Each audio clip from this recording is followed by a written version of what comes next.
Welcome back. Today I'm going to show the progress on my Fixing Space Engineers project. If you didn't watch the first video, go watch that so you know what I'm talking about. And if you don't care about the details of how I'll be building this program, you probably skip this video and the next couple videos. In this one, we're going to go into the development of the watchdog program. So I previously discussed a little bit what that needs to do. It's going to look at the torch process and start it if it's not running. If it is running, we're going to grab its process ID and we're going to sample the CPU usage between two periods of time. So this is to get the CPU usage delta. If that change stays below a small threshold, like 0.5% across 5 samples in 10 seconds, we assume torch is frozen and the watchdog is going to kill it and restart it. There's a couple problems with this. If torch is idle, if the server is not running but torch is up, it's not going to be using much CPU, and our freeze detector might determine that it has frozen just because it's sitting there idle. But I have a solution for that. We'll get to that later. The other issue I'm running into is it's really hard to test this. Real freezes are kind of rare, and so we're relying on indirect signals here. But the goal is simple. We just want to keep torch running 24/7. Here's where I tell you all the same stuff again, but with different pictures, and then I delete it later. Windows, unstored. psutil is a library of Python, and it'll tell me Windows process IDs. It'll tell me how much CPU torch is using.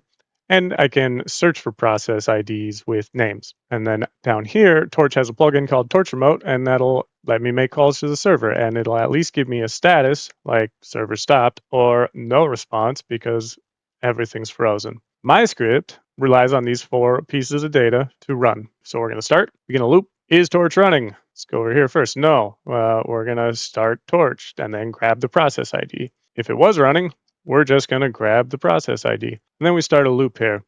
We're going to log CPU usage for that given process ID. Our time frame goes through, and we're going to log the process usage at the end there. We actually do this multiple times to get multiple samples over a period of time. And then when it's done, first we're going to make sure, do we still have the same process ID? Did the process crash in the middle of this loop?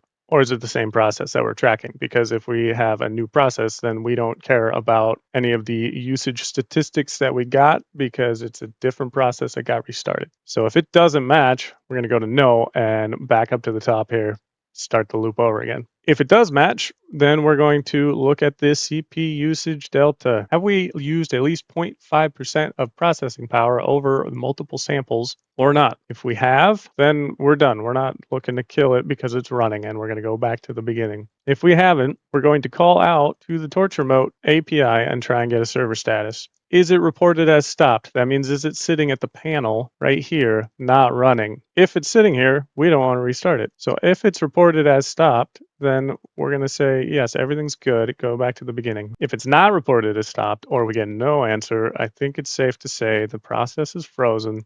We're going to restart the server. This is just the code that we have written to implement the logic that I've just laid out twice now. Just need to tie the logic back together here. I've basically rewritten the script.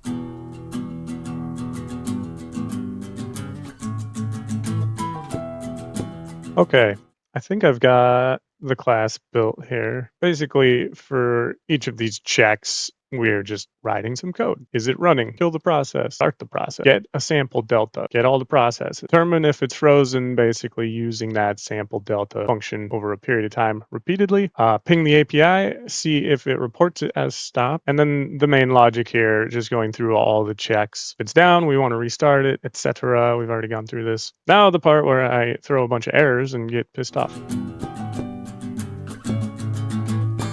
I forgot here that I have this set up for my other server, and I've set up a proper test server. I forgot, I had updated some config settings and it's just kind of catching back up here. So it has noticed that Torch is running, and then it decided to check if the server was stopped, and it says yes. It says Torch is running, server is reported stopped, no action will be taken. It's going to wait 30 seconds and then do this again. Going to wait another 30 seconds. So let's, okay, now we're running here. We need to wait for this to loop another 30 seconds and then see. And it actually should have no output because I didn't want the logs getting spammed, you know, with just constant looping checks. It's 10:40.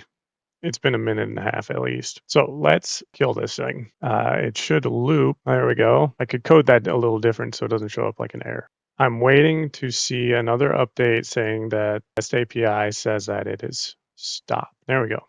Torch is running, reported to stop. Let's start it. So I think we're working here. I could clean up the logging a little bit. Some of this is from the REST API, the remote, and then my API throwing errors that it can't talk to it, basically, which would make sense because it's down. I wish I had a way, like a command, it's just like freeze, break server. I'm gonna move this check. It's checking if the server's down before we are checking if it thinks that it's frozen. Part of the script. We're just gonna go straight into checking and looping here. There we go. So it thinks its process is frozen because there's no CPU usage happening.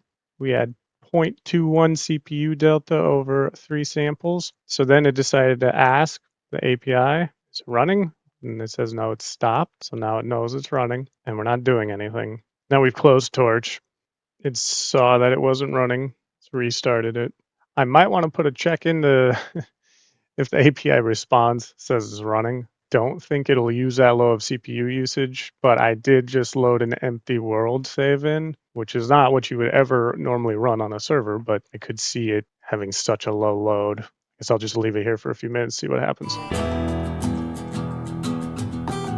All right, we're gonna call that good. 5 minutes, I think it's good. We could test a little more thoroughly later. I better stop this or it's just gonna keep restarting that. That's it. You can see what we're doing with that. That is just one element of this program. Obviously, I'm much further than my video editing is. This will still need to be implemented. I haven't done that. We'll have to run this in a thread and give meaningful feedback to the parent program or whatever, figure out what we want to do when we get there. However, I'm happy with this. Does what we need. Hopefully I have explained what we're doing and displayed that in a way that you can understand it.